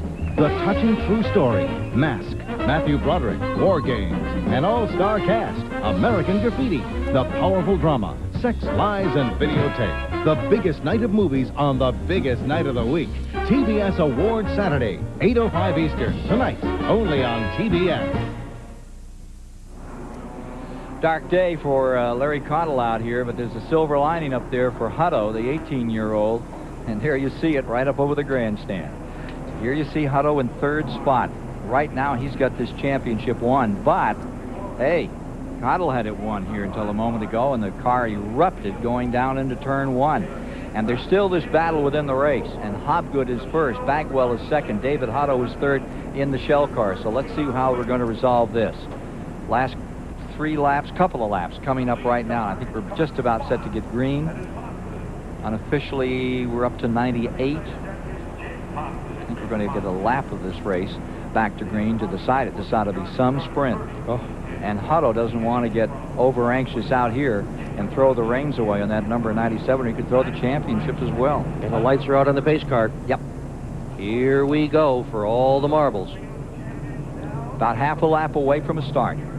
You've got Hobgood in front. Jacob Hobgood bringing his Pontiac up in front. The Ford of Bagwell in second. And then David Hutto's Pontiac in third. Donnie Duchesne has his Pontiac in fourth. Carroll Jenkins, that Chevy Cavalier, in fifth. Knipe, Dexter Knipe is in sixth spot. That's a Ford. And Will Hobgood is back in seventh spot. They are all in the lead lap. 7 cars as we get ready to finish this one off. Coming up, the Super Trucks. We've got some great ones out here for you to see this afternoon. Jeff Bodine is down here. Corelli has come from Denver, Colorado. Ought to be fun to watch them go on the fastest track over which they've competed. Now, if Hutto bags down on the restart and he finishes 7th, what happens? Well, it says here, according to Greg Fielden, that Hutto will win by 7 points, and we've got trouble on the start. Big crash. trouble. Big crash. And I think the 97's in it. Hutto is in it. Hutto is in it. In the wall. Big time. Right there. Oh, David Hutto, who had it. Bagwell, too. And Bagwell is in it. That's the second place car. Leaders coming to the stripe to decide this race. They're under white and yellow, and here comes Hutto out. Hutto is coming. Look He's at on this. his way. Front end is gone. He's going to try to bring it across the line. The crowd is absolutely going wild as Hutto tries to get to the line. He's coming across. He's into the white flag lap.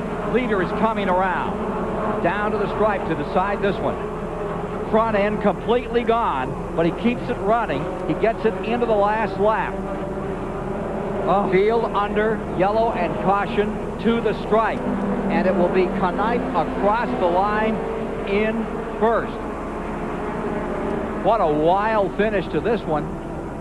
I'm not so sure. It's either Carroll Jenkins or Partis for second spot as they came down to decide the last of this one. Duchesne, we still got another car in the wall as they came down to the 96. Dexter Knipe is going to get the win under a yellow and checkered condition. The whole story was watching Hutto get it fired. He drives it down and the car is stopped just down here at the almost the exit of pit road. It's just lying there, or what's left of the car. David Hutto sits behind the wheel, helmet off, not much left of his race car. Almost. What a horrible moment for Hobgood. And there you see the 18-year-old walking away. Give you the championship point breakdown in a moment and take another look at that incredible finish that happened on a restart. Safety crews are out. Knipe is going to get credited with the victory. Here's how it happened. See the 97? Oh, it looked like the 5 just didn't come up to speed. Hobgood just didn't come up to speed, and here it is. Bang. Bagwell into the wall. The number 10 car is And the first Hutto. car in the wall, and Hutto. Yeah, they just went right in together. And it does look like the 5 did not come up to speed. That the Jake Hobgood car just backed up as it came to the line. David Hutto walks away, tallying the points. We got to see where this one finishes up. Don't go away. Will Hobgood was there as they came into that lap. You had back in third spot the car of this fella Hutto in the 97. He ends up in the wall. He got it started. The car rests down here on the racetrack, all torn up, front end gone. What a way to start a new track. I'm telling you, this is some inauguration. Car number 96 is being rolled into victory lane. Give it to Dexter Knipe. Dexter Knipe is going to score a victory in the first race held at the new Homestead track, and no one's more surprised than he. He was sitting there ready on the restart, and then the whole front of the field got involved in this altercation. And let's go to Randy with Hutto involved in that crash just as they came to the line. Well, Dave, first of all, are you okay? That was the most spectacular thing. You're running for a championship. You're involved in a crash. What happened? Well, the shell fire nice Pontiac ran real good all day.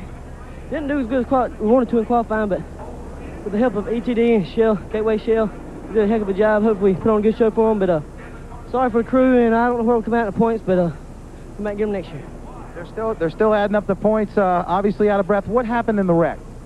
They just, I all piled up in front of them. I didn't know where to go, but we'll be all right. Okay, win or lose, nonetheless, he has had a fantastic season. Let's go up to Steve Burns. Steve? Well, Dexter Knipe's doing a victory dance on top of this number 96 car. Dexter, congratulations. What a wild one today. I appreciate it. Yeah, I'd like to thank Ellis Reagan for letting me drive his car. Right here he is. Man, I appreciate it. Yeah, we're tickled to death. Radios went out there for about 40 laps to go, and I didn't have no radios. Yeah, all the time I could talk to him was on the front straight. Well, we just kept digging. I told him to dig. We might end up winning this thing. Damn, we didn't do it, did we? Yeah, we just dodged the wrecks. That's it. And I really appreciate talking. Yeah. I'm wore out. Okay, Ellis Reagan, the owner. Let's go back to Ken Squire. Congratulations, guys. You're a great race fan out of Wilson, North Carolina. Loved racing for years, and Ellis Reagan, he just stepped right up over his Knipe. Knipe drove and said, wow, I won it. And Ellis Reagan says, yeah, me too. That was wonderful. Okay, we'll give you a point rundown in a moment in this Goodies Dash Series. They saved the best for last on this one.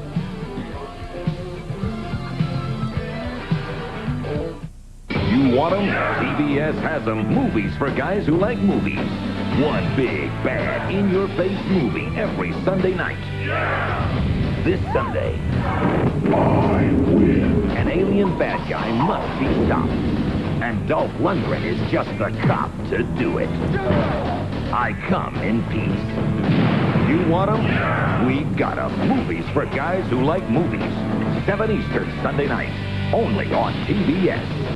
3 out of 4 new car radiators are made of aluminum, thin, lightweight, and under tremendous stress. This year, over 400,000 aluminum radiators will hit, corrode, and fail.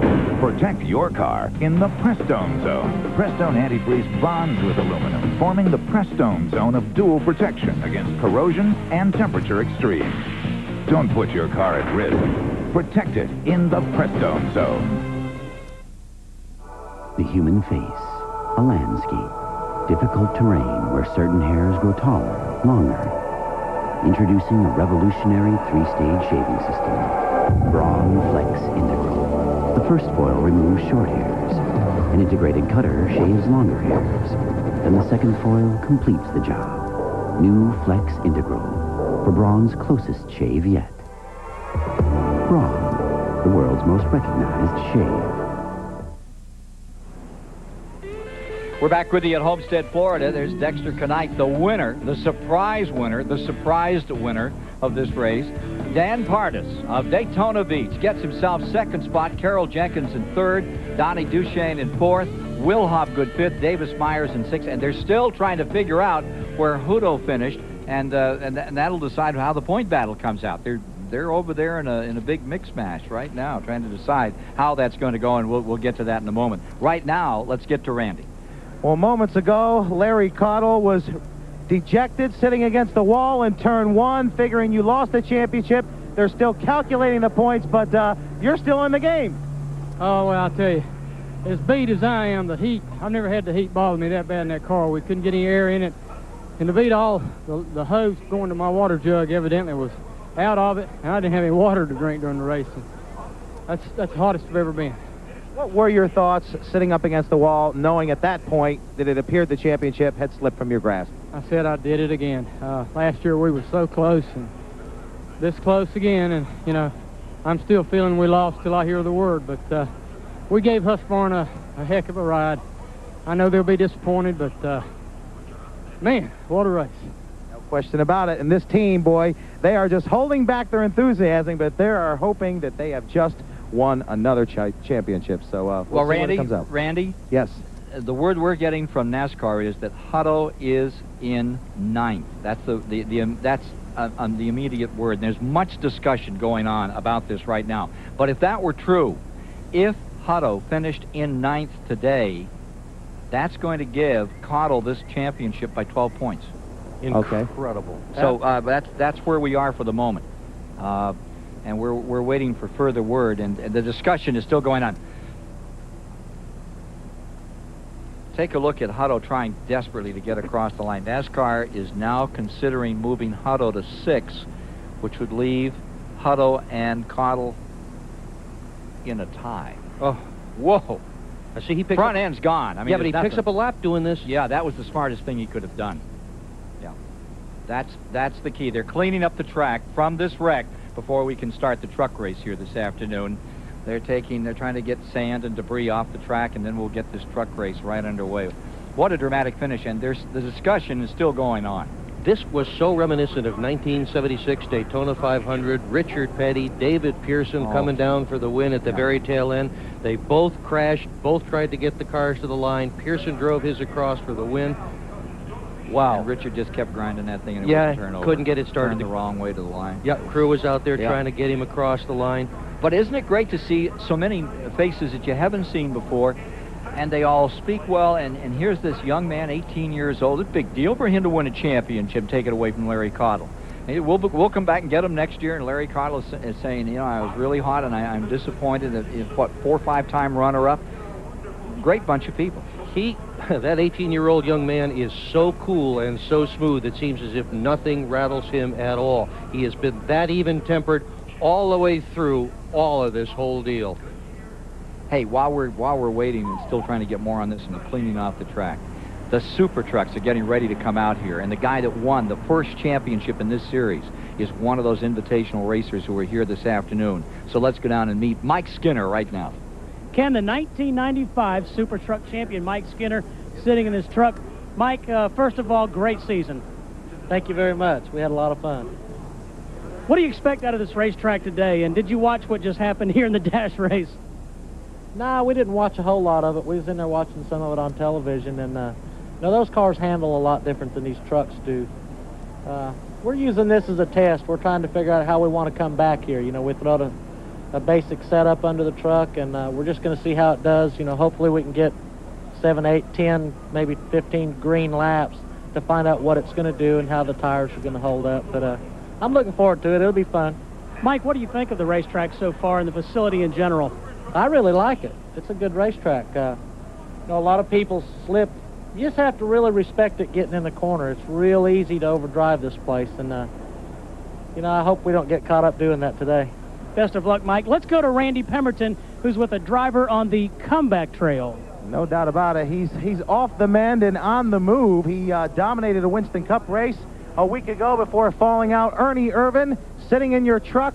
What about it here, putting these trucks out on this 1.5-mile flat super speedway? Well, I tell you, you know, it's the trucks handle really good here. It amazed me when we got out there. You know, we're running really close to about the same speed we ran in the Busch car. Obviously, my Busch car didn't go very fast, so you know, but it was exciting, and I don't see any problem running the trucks here. Hey, good luck this afternoon. Be safe. Yeah, he gets an ovation wherever he goes these days. Ernie Irvin. Now we're looking, and they're looking at more standings, and NASCAR is considering moving Hutto to 6, and right now that's what's just come up on the computer. They placed him in 6, and that's going to leave Hutto. They're going to have to get another diamond ring. One for Hutto and one for Cottle. Take another look at that finish that brought around the hubbub when it was over, and the hubbub's gone on for about 15 minutes. You see the 74 shoot to the inside. Looks like the 5 just backed up. Yeah, it did. Something happened to him on that restart. He just didn't get the kind of start that he would like to have had. And boom, in the wall she went. Jacob Hobgood was credited with 10th position, that guy that was up in front. So there you see part of the fountain service at the new motorsports complex here in Homestead, Florida. And right off to its left is what all the folks in town, Ralph Sanchez says, we did it together. The community did it, and the folks out here in the elevator, and it's all local support and so forth. We're going to call that Lake Sanchez for Ralph. And you know, it's one thing to come here and enjoy the physical facility, but for this to have been the first race and to have had it been so competitive all the way through, and to have this dramatic finish not only for the championship but for the race itself, what an inauguration to this speedway. Well, we're getting an official word now. It is down and short. NASCAR moving Hutto 2-6, which makes it a tie for the championship for 1995. Hutto will win the tiebreaker, 5 wins, and that was just, 2 wins for Cottle on the season.